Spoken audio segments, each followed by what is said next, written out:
সাদা পোলাও রান্না করার জন্য দিছি আমি 1/3 কাপ ঘি, 2 টুকরো তেজপাতা, 2 টুকরো দারুচিনি, 4টি এলাচ, তারপরে দিয়ে দিছি হাফ কাপ পেঁয়াজ কুচি। পেঁয়াজ কুচিটা হালকা নেড়ে চেড়ে দিয়ে দিছি পরিমাণ মতো লবণ। লবণটা দিয়ে দিছি 1 টেবিল চামচ আদা বাটা, 1 চা চামচ রসুন বাটা।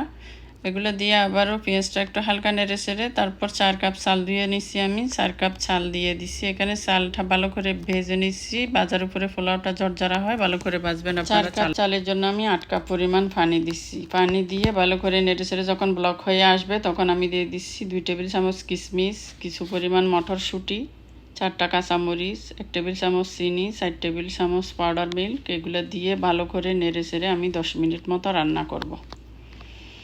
এভাবে পোলাওটা রান্না করলে খেতে অসম্ভব মজা হয়। আপনারা এভাবে ট্রাই করে দেখবেন সাদা পোলাওটা এভাবে রান্না করতে। তো আমার পোলাওটা যখন সিদ্ধ হয়ে আসছে, ব্লক উঠে আসছে, পানিটা একটু শুকিয়ে গেছে, তখন আমি একটু নেড়ে চেড়ে দিছি।